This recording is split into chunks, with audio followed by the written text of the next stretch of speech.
guest presenter, Dr. Adam Sachs. He is head of integrated spine surgery, director of neuromodulation and functional neurosurgery at the Ottawa Hospital, and associate professor of surgery at the University of Ottawa. He's going to talk about his exciting brain-computer interface research he's conducting. Thank you, Dr. Sachs, for being here today. The floor is yours. Thank you very much, Federico, for the introduction, and thank you, Federico and Lubna, for inviting me to give this talk. Good afternoon, everybody. As Federico mentioned, my name is Adam Sachs. I'm a neurosurgeon at the Ottawa Hospital. I'll just share my screen, and oh, I made a mistake already. I'll stop share and share my screen with sound. Okay, take two.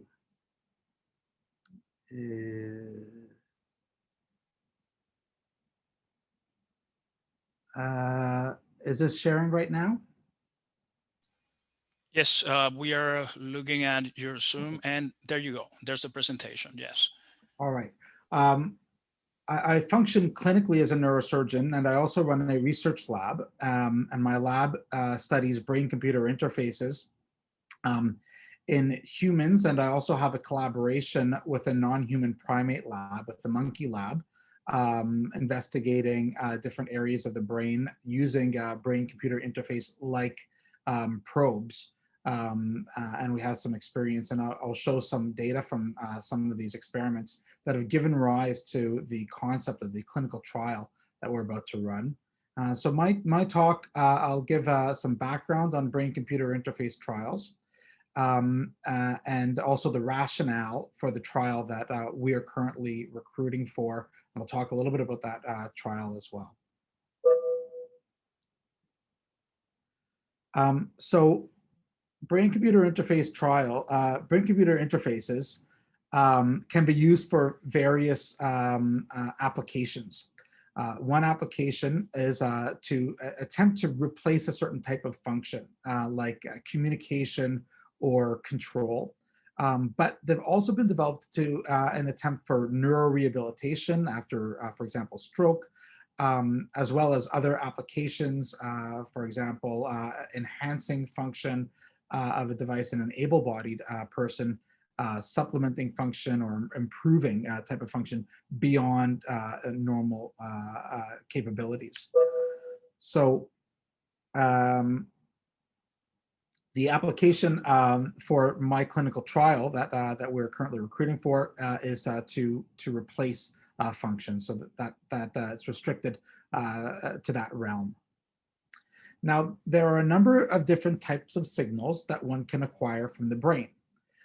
Starting with the least invasive, you could place contact electrodes over the scalp, and that's called EEG. They're often used clinically for seizure detection, but they also can be used for other applications. For example, neurogaming, where you try to kind of control a ping pong with your thinking, or meditation apps use scalp electrodes. The nice thing about them is that they're easy to acquire, but the bad thing about them is that they're very noisy. The signals that you're trying to acquire are in the brain, and you can imagine there's layers of skull and skin that interfere with the signals.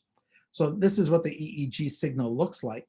But as we get deeper down, if contacts are placed either over the dura, which is the membrane over the brain, or over the brain, they can detect signals much closer to the brain, and this is the ECOG, electrocorticography signal, which is a higher signal-to-noise ratio signal, but still not, capturing actual brain cell behavior. And that brings us to actual implanted arrays of microelectrodes, where the electrodes are surgically implanted into the brain, and they can record the most basic language of the neuron, which is called spikes. But they can also capture an aggregate activity of several thousand brain cells, which is called the LFP, the local field potential. So those are the two types of signals, and they're much more high fidelity signal. you're truly listening to the language of the neurons with that type of signal. Oops. So we envision different types of utility with different types of devices that can be used for people with disability. And so here on the y-axis, you can imagine if somebody has upper limb control, that person, but not lower limb control, that person could use a wide variety of assistive devices and get a fair amount of utility.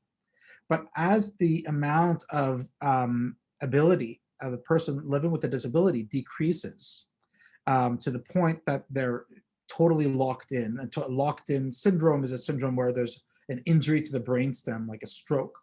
They can't, speak or move their eyes. In that case, there really are no existing communicative devices that can provide that utility. And so non-invasive brain-computer interfaces, as well as other assistive devices, fill this space, but we see invasive brain-computer interfaces filling a niche that's currently unfilled. So this is what the implant looks like. This is the implant that I've done now about a dozen times in monkeys, and this is the same implant that's used clinically in every existing human intracortical brain-computer interface trial, which is undergoing in the US, as well as the one that that I am currently recruiting for. So this is what the implant looks like. It consists of an array of electrodes. In this case, there's a 10 by 10 array. I would be using two 8 by 8 arrays, and each electrode is 1 to 1.5 millimeters in length. And these are the types of signals that we get from those electrodes. This is the spikes that I talked about. In fact, you can see some really nice spikes over here. These were spikes that were acquired from one of the monkeys that I implanted. And so the job of the science team and the engineers, the people that I have working in our lab, is to try to make sense of those signals and to use them. Now, how do you convert this into a control signal that we can actually make some sense out of? And so this is an example. I stripped out the vast majority of math, but in this case, I think it's fairly visual, and I hope it can at least give a flavor of how some of these algorithms are built. If you imagine each neuron and each spike is a click that neuron, a neuron is a brain cell, makes. Well, if you look over time, you could actually plot the amount of spikes over time in a three-dimensional space. Well, we could then potentially project those onto a lower dimensional manifold, in this case 2 dimensions, and smooth it out to make it look like a more smooth, what we call a neural trajectory, which is a lower dimensional representation. And this is one of the things that we do to brain data to in the processing from a brain signal to a computer signal. So we'll take a break now from the math, and I'll show a couple of examples from about 10 years ago of brain-computer interfaces. The one in the upper left is the Braingate Trial, in which I was actually affiliated with during my time at Stanford. And the one on the right is a trial at Pittsburgh. I like to play them together because you can make the robots race each other.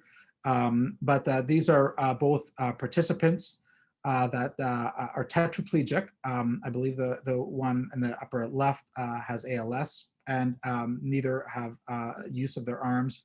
And the one on the left is sipping cappuccino for the first time in 8 years that she's able to feed herself with a brain-computer interface. And there have been advances since then. This is a participant with tetraplegia from Stanford University, also from Braingate, using a high-performance keyboard and driving the keyboard, and she was able to achieve up to 40 characters per minute just using a virtual keyboard that she was controlling with the brain-computer interface.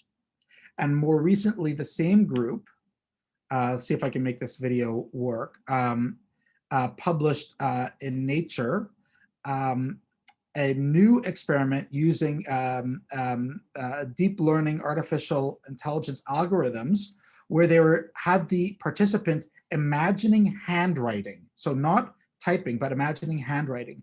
And you could see they compared that side by side with the keyboard, and the participant that's using handwriting was able to perform significantly faster than with the keyboard. So this is, hot off the presses. I think it was published last year in the journal Nature. Also in the journal Nature out of Cleveland was an experiment in which this is a participant with a incomplete spinal cord injury who was unable to use his hand. And so what you have on the wrist are electrodes that are stimulating the muscles driven by the brain-computer interface. So this is called functional electrical stimulation. And the interface was able to boost the signal in the hand enough that the participant was able to animate his own limb in a way that he was not able to previously. Also published in the journal Nature. So this takes us to the clinical trial that I am currently recruiting for. We call it the Neurocognitive Communicator. And it's a brain-computer interface trial to provide assistive communication to individuals with tetraplegia, also called quadriplegia sometimes. We call it the NCC 1701 because we submitted the RAB, the Research Ethics Board application, in January of 2017. And that's the only reason that we called it the NCC 1701 trial. So again, if we think of what utility can be achieved with various types of assistive communication and non-invasive BCIs, as well as invasive BCIs, we are querying whether or not we can occupy a space of even better utility with more ease in participants with severe disability. And that's what we're aiming to research, and that's the technology that we're aiming to advance with this clinical trial. So just to put it in very kind of broad terms, if you think of a motor cortex prosthetic, this is an area of the brain that drives direct movement.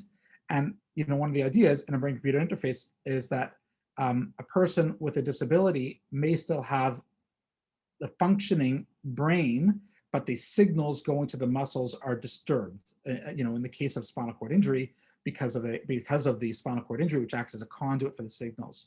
So we're intercepting those signals.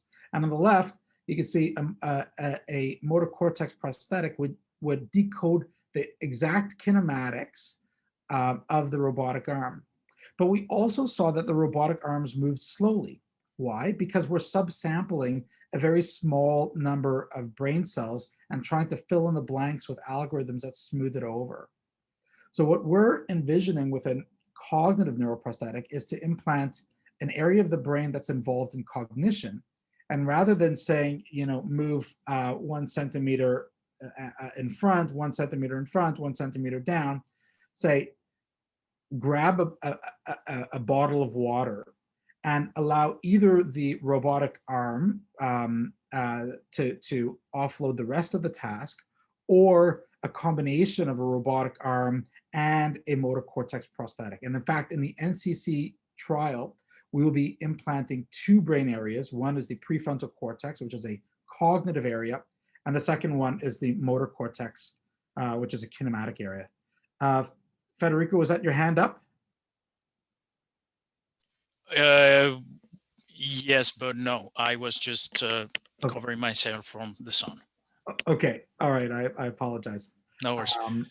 Okay, so this is kind of the very at a high level what the philosophy behind the NCC trial is, and what I hope that our contribution will be. So we've worked, as I mentioned, with my colleague, Dr. Martinez Trujillo at Western University in monkey area 8AV, which is an area of the prefrontal cortex, for over a decade, and have a dozen or so publications trying to understand how cognitive signals like working memory or covert attention are are stored and how they're represented in this brain area and how to decode them. But one thing that I hope that you'll appreciate is that one of the differences between people and monkeys is that our prefrontal cortex is much bigger. And so this area in people is much bigger, and it's also much more complex. And we have a strategy of how to determine where in this area to target, and I'll go over that a little bit. So I'd like to take the opportunity to show a little bit of my monkey data and why, not just mine, but the lab that I'm collaborating with, Dr. Martinez Trujillo and myself, and why we believe that this would subserve a very good area for a human brain-computer interface, which has never been targeted before.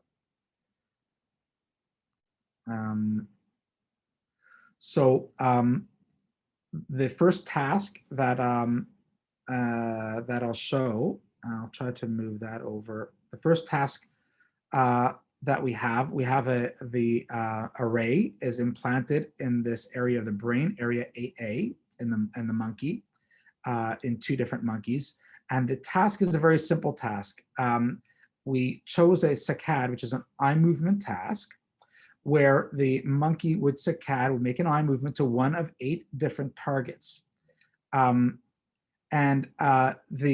The animal would fixate on the central fixation point, and we are going to record brain activity before the monkey actually makes the movement. So we're trying to decode an idea of the monkeys. We're trying to decode the movement before it actually occurs.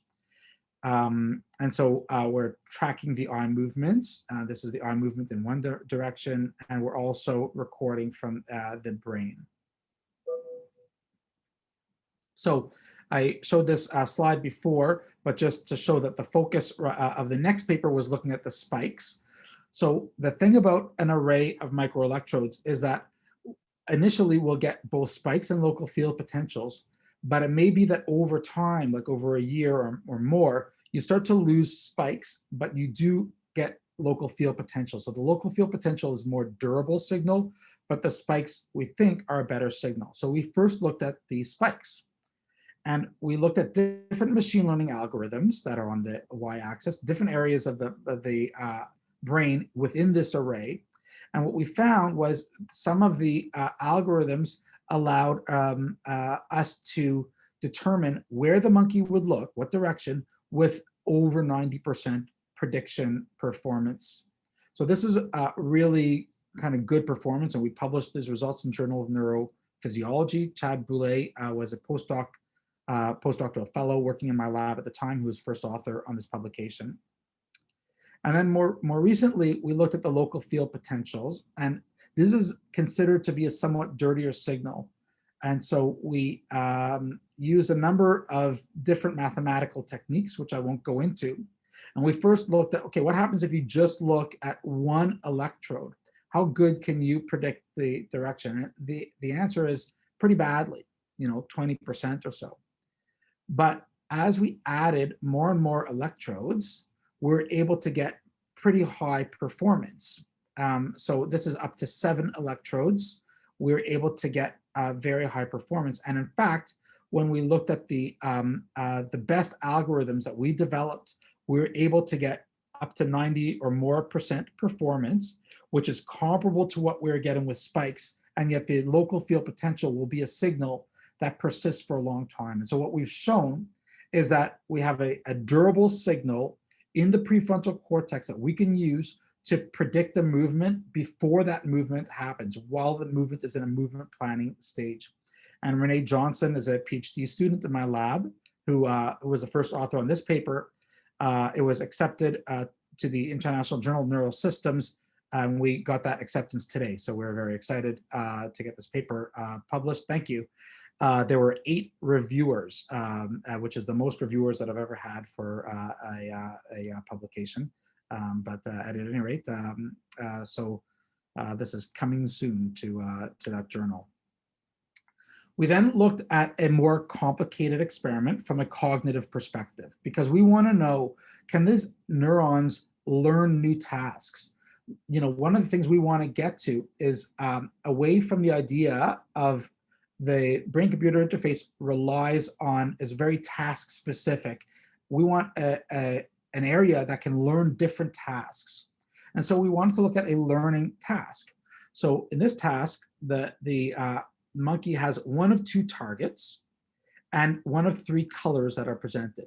And in this case, the color is red. Red means the monkey should perhaps look up and to the left. And if the cue happened to be green, it means the monkey should look down and to the right. And the monkey will be rewarded when the monkey gets the task correct. And so over time, the monkey learns and gets a pretty good performance. And when the monkey does, we hit a reset button, frustrate the animal, and give a new set of targets, which the monkey must then learn again. And so what we found was the red, there's red and gray and blue and green. So let me go through this. This is the performance of the animal. So the colors are the performance of the animal. And so what we found was when the monkey starts to learn the task, they don't really perform very well. But then eventually, after several trials, a couple dozen trials, the monkey's performance improves. And then ultimately, the monkey learns the task completely. They see red, they go to one direction. They see blue, they go to another direction. And then we hit the reset button, and there's a new rule. And the monkey needs to relearn that rule and eventually learns it. So green means the monkey has learned the task very well, and red means the monkey has not learned the task yet. And so you see the monkey every time, these dashed lines are every time we reset the rule. So we reset it, and then the monkey has to learn it again.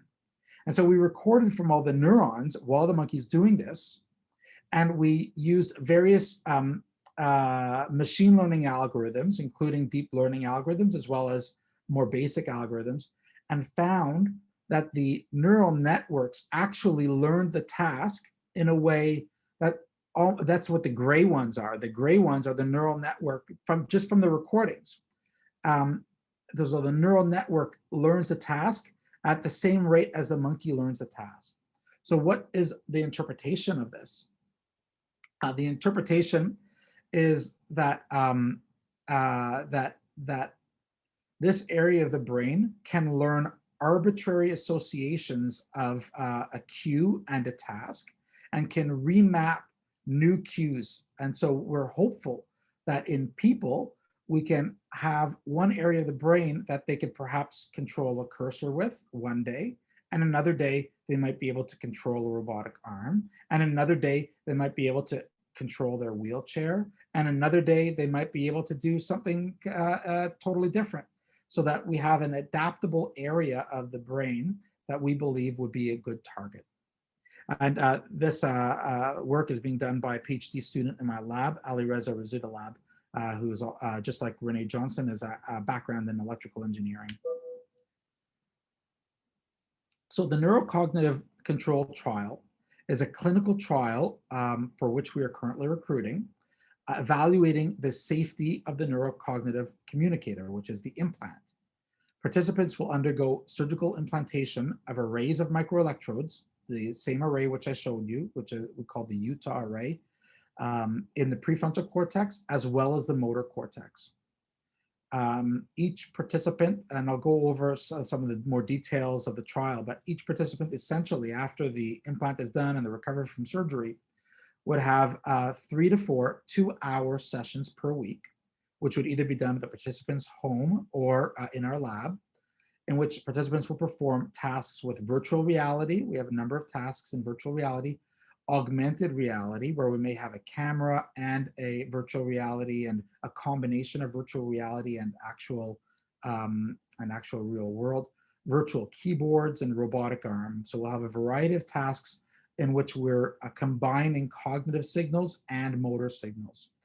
And a portion of the time each day will be used for participants, not each day, but each day that we're there, for participants to use the interface as they see fit, so-called free play.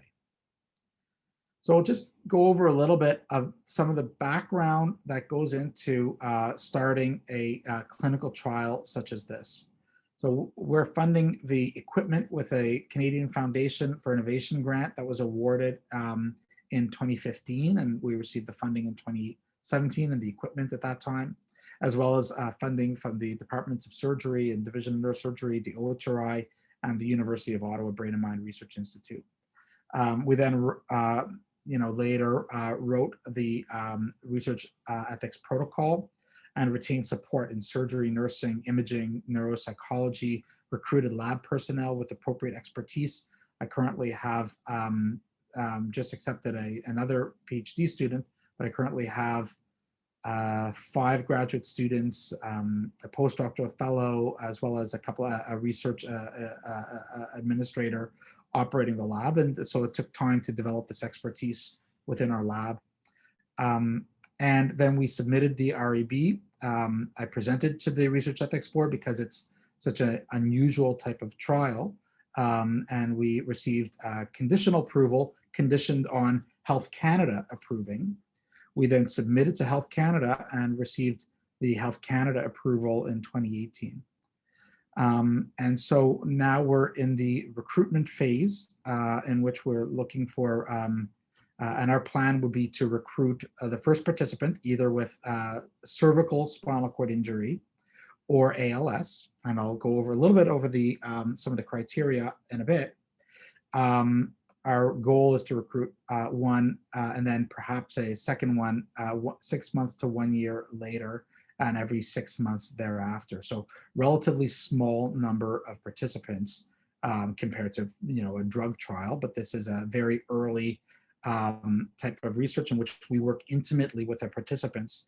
And I've spoken a lot with other centers that are running brain-computer interface trials in the US. We're the only ones in Canada that will be doing this. And they really find that the participant is essentially like a member of the research team. And it's really a type of partnership in exploring and developing this technology together. I won't go over every detail of the inclusion criteria, but I do want to mention that for spinal cord injury, we would be looking for somebody with stable neurological deficits that have been stable for at least a year. And the participant would have to have a cervical spinal cord injury. Additional requirements include, it can be a partial injury, an incomplete injury, or it could also be a complete injury. But if it's a complete injury, there is no further criteria for strength. If it's an incomplete injury, we have some specific criteria for the degree of disability and weakness that has to be present. And then, be able to maintain level of communication and independence, psychological, social stability, adults that are deemed healthy for surgery, and living within 1 hour or so of our site, which is the civic campus of the Ottawa Hospital. And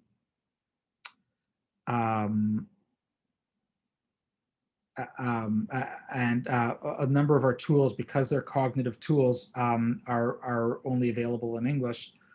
So study participants would have to have an ability to read and comprehending English. There is an exclusion criteria, but I won't go over the details. But basically, looking for healthy participants without other brain implants and that are not currently actively engaged in other clinical trials. So the plan for surgery, I hinted at this before, there's actually 2 surgeries. It's a 2-stage surgery. So the initial surgery, we do the craniotomy, which means opening the skull to place something in the brain. And we would be implanting electrocorticography grids. These are the grids that I explained near the beginning that sit on the brain, but not in the brain.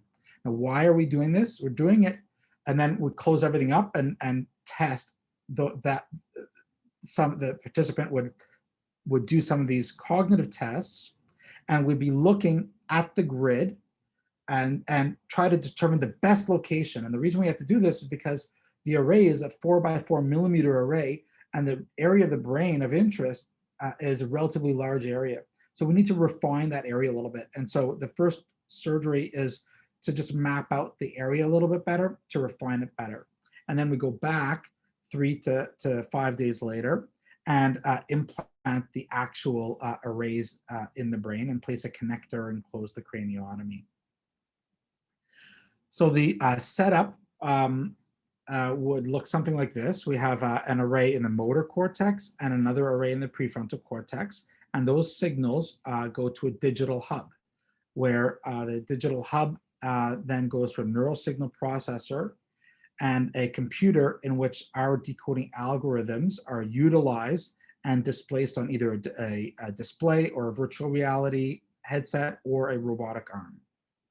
And we'll use different types. We'll use either LFPs, local field potentials, or spikes, or other things. And we do various degrees of signal processing in order to actually, control the ultimate effector of the brain-computer interface. The daily routine, as I mentioned, this is classified as a safety trial. So we would inspect and photograph the connector to make sure there's no problems with it, and complete a safety questionnaire. And then prepare an equipment checklist, calibrate the eye tractor, and connect the participant. And then perform the tasks with and without neural feedback. And the tasks will change over the duration of the trial until we get enough data to understand how to best control what we're trying to control or utilize the brain signals.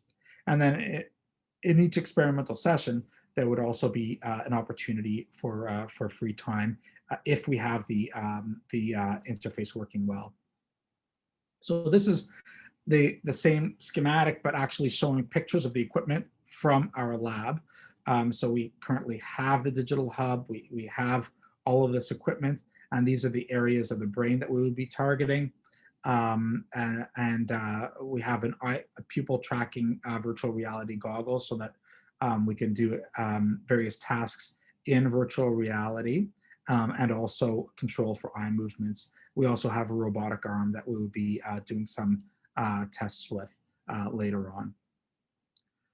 So I introduced Ali Reza with one of the monkey experiments, but his job will be developing algorithms. He's an electrical engineer, and so he's working on a two-stage decoder that could potentially combine a cognitive state decoder with a kinematic state decoder, as well as trying other things, linking and having parallel decoders, or combining all of the data together. So these are we don't know what's the best way to make use of the information that we're getting from the brain, and so we have to learn how to make use of this, how to decode these brain areas, the best way to do it. And these are some ideas that he's produced. Obviously, I won't go into the exact mathematics, in part because I don't completely understand it. And so, in conclusion, considerable advances have been made in the performance of brain-computer interfaces. The neurocognitive control communicator trial will target a cognitive area, the prefrontal cortex, area 8A, as well as motor cortex, with a hope of improving the usability by engaging cognitive signals and novel algorithms. We're currently recruiting participants with tetraplegia, either from a cervical spinal cord injury or with ALS, to enter the trial with the hope of advancing this field further. So I appreciate the opportunity to speak to all of you and try to update you and generate some interest in what I've been working on. I'd be more than happy to take any questions of any kind. Well, this is, let me tell you first, this is great. The advancements are really impressive. And the use of the NCC 1701, it's really clever. So if anyone has any question, please feel free to unmute yourself, or if you want to send it through the chat, you can do so as well.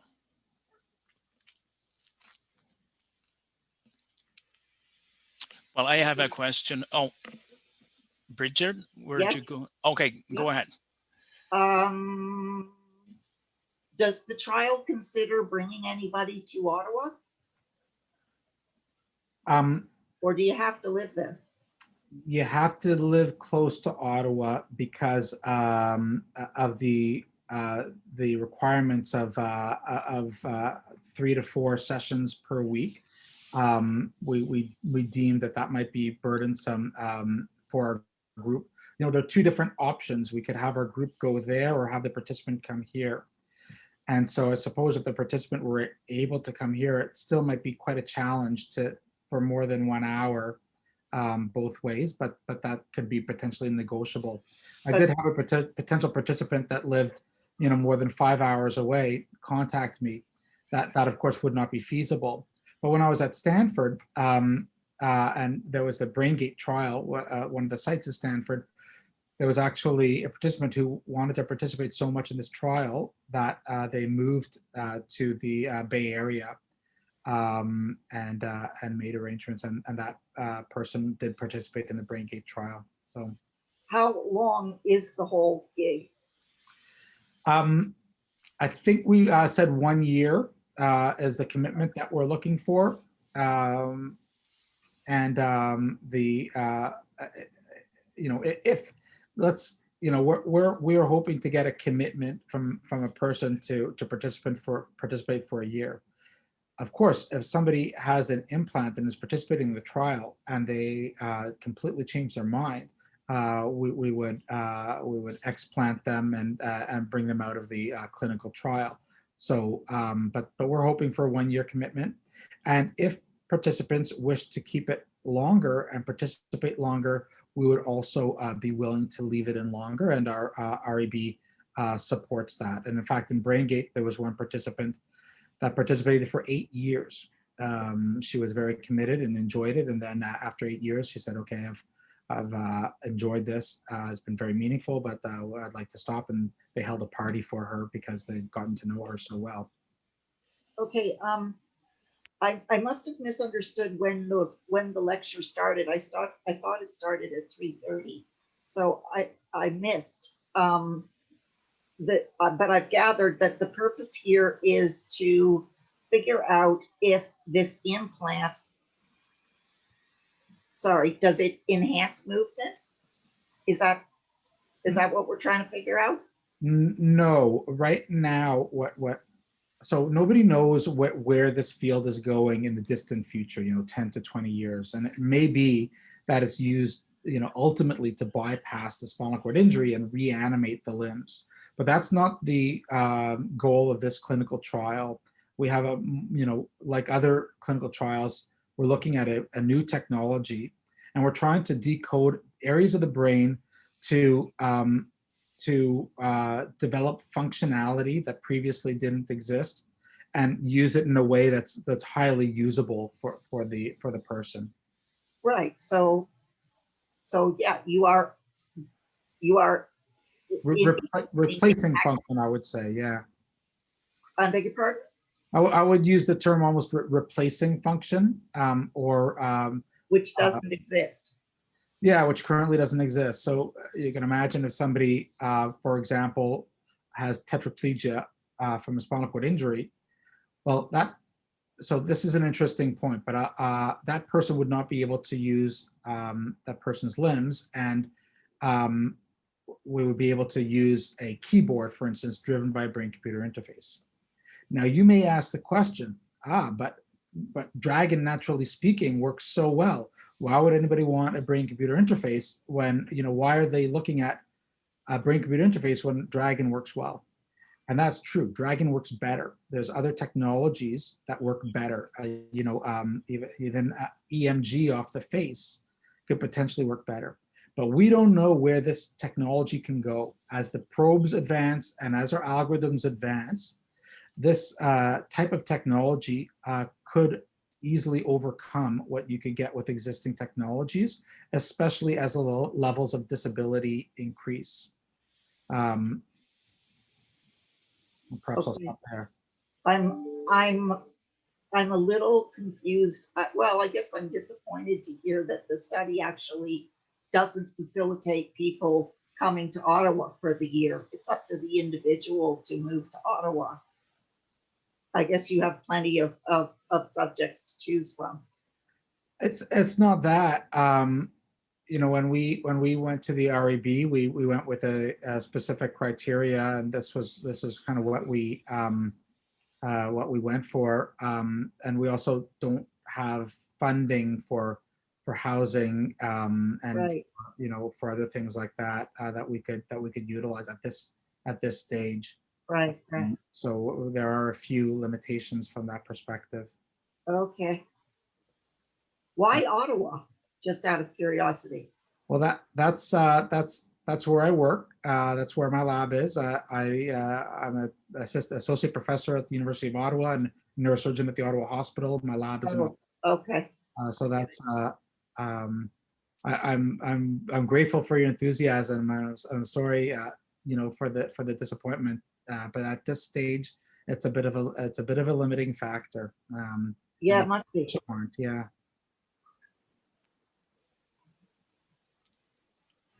And I guess the whole thing is to push this the boundaries of this technology, and to see where can it get us. You know, it's like every advancement in technology starts with trial and error. You know, and so far it's you've achieved more positive things than errors, I guess.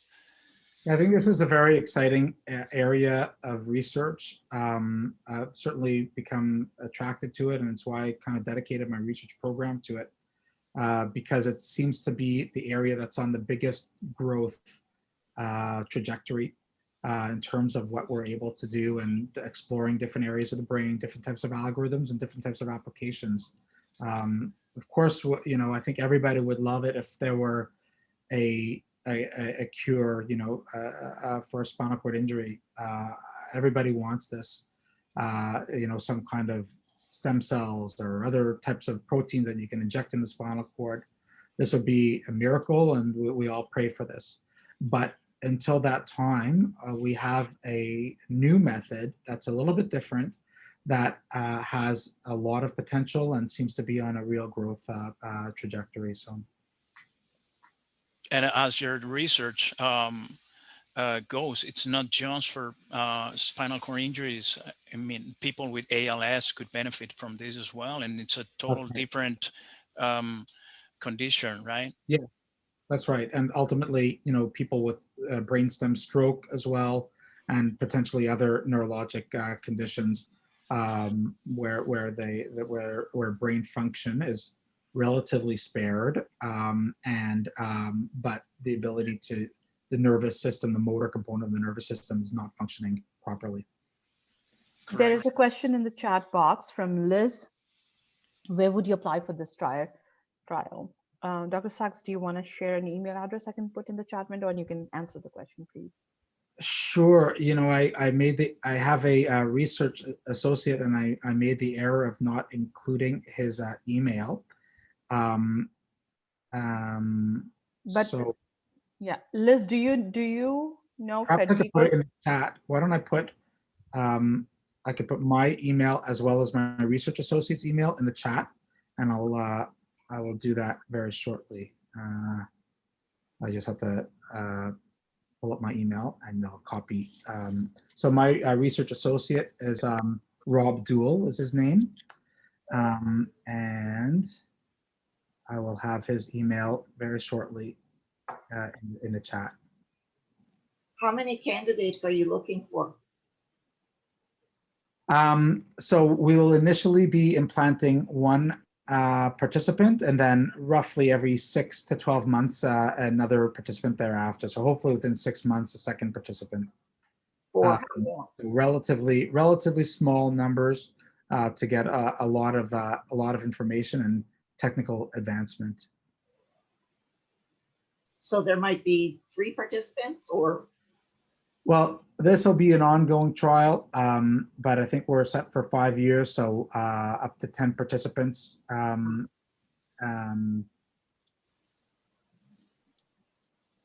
Okay, how do I find the chat? Sorry to ask. On the bottom of your screen where you have the green share screen icon, it should Oh, be yes. along the Okay, same I see it. strip. I see it here. So, Rob,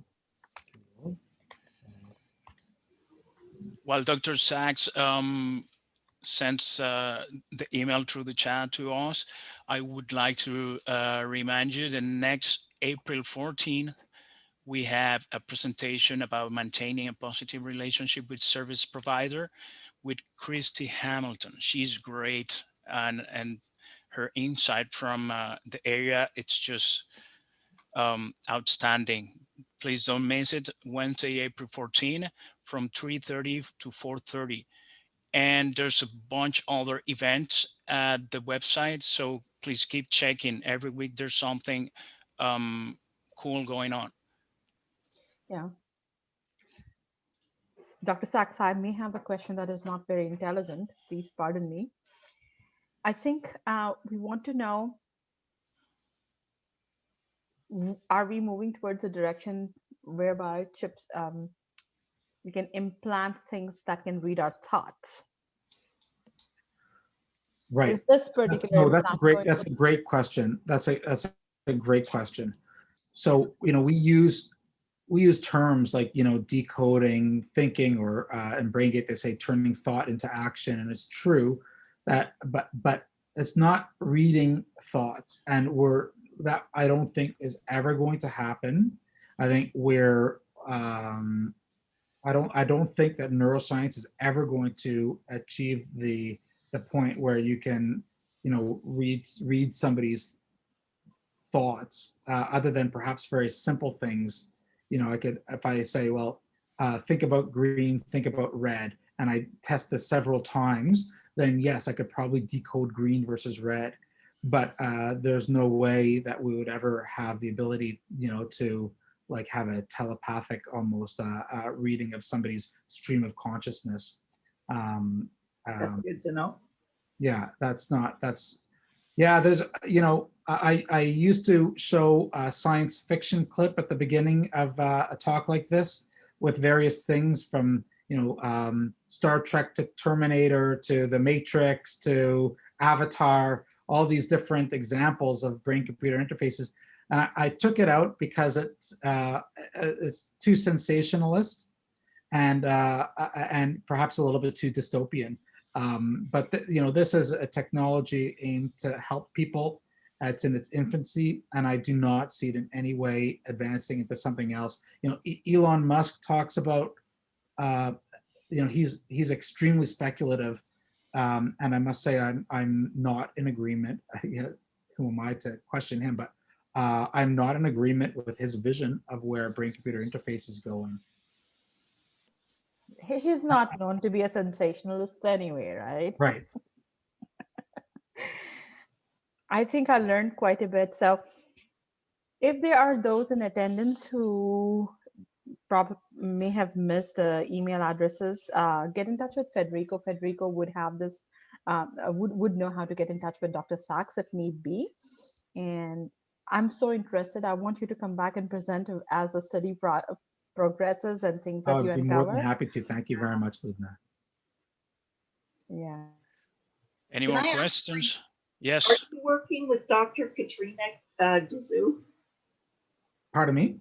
Are you working with a Dr. Katrina Dezou? No, I'm not. You don't know her? No. Okay. She's here at the Ottawa Hospital? Yes, she's in charge of the Ottawa Rehab, Spinal Cord Injury Rehab program. Oh, so I work a lot with Dr. Srinivasan, Vidya Srinivasan. I was just wondering if you knew her, if she was part of your thing. I think does that. Dr. Dezou is the new traumatologist, if I'm not wrong, at the rehab. Oh, She's a new physiatrist, yeah. Yeah. She's running the physiatry program. at Exactly. Ottawa Hospital. Correct. Well, I will get to know Dr. Dazou, I'm sure, because I work with the rehab specialists, and we speak about clinically as well as from the research perspective. I'm sure her patients are going to be part of your study.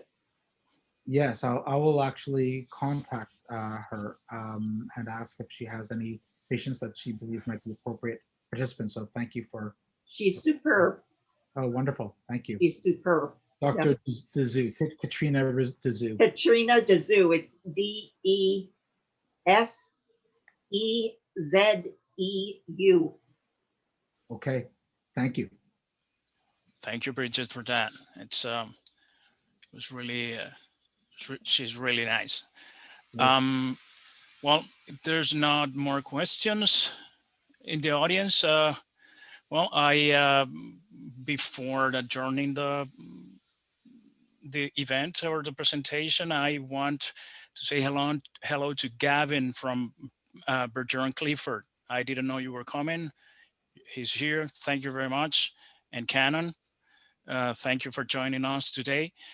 Also, I would like to say thank you to our provincial partner, the Insurance Bureau of Canada, IBC, and Hollister, for being our preferred medical partner. Thank you, Dr. Adam Sachs. Thank you, everyone, for joining us. Have a great day and check the events upcoming. Thank you, Federico. Bye. Thank you, guys. Thank you. Have a great week. Thank you, everybody. Bye.